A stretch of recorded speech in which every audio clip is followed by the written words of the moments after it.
Ever since I could remember, I hated my mom.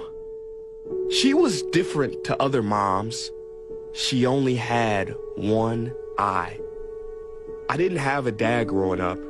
It was just me and her. When she dropped me off at school, everyone would stare at her. So then they began staring at me. It was so humiliating. She got a job cooking at the school, and then things got worse. I stopped going to lunch completely. The kids would bully me, and the older I got, the worse the bullying became. One day after school, I just couldn't take it anymore. I screamed at her. I told her I hated her. I couldn't wait to leave home, and eventually the time came to pack my things, and I never looked back. I took jobs here and there. I traveled the world and eventually got married and had kids of my own.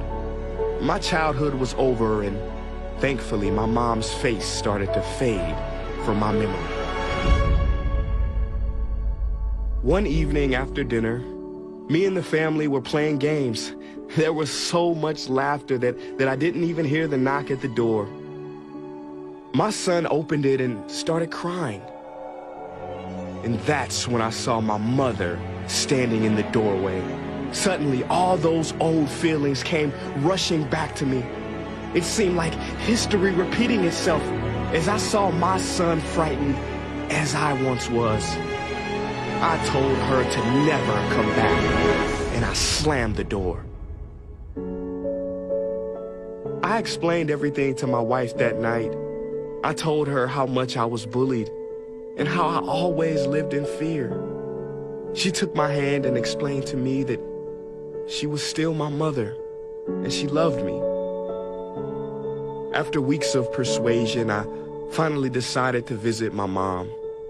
The long drive back to my childhood home seemed to be over instantly. I waited outside the house for a while, and then I knocked on the door. But there was no answer. The neighbor, who I had not seen for so long, recognized me. And in that spot on that doorstep, she broke the news that my mother had died.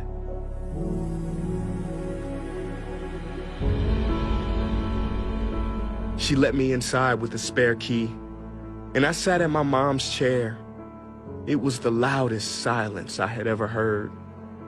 I spotted a handwritten letter with my name on it, and inside it read, "My dearest son, not a moment passes when I don't think of you. I'm sorry I scared your children that night. I just knew it would have been the last time I could see you. When you were very little, you were in a terrible accident and lost your eye. As a mother, I couldn't stand watching you having to grow up with one eye. So I gave you mine. I was so proud of my son who was seeing a whole new world for me in my place with that eye. I never meant to bring you anything other than all the love in my heart. I will always love you and will always be with you. Love, Mom."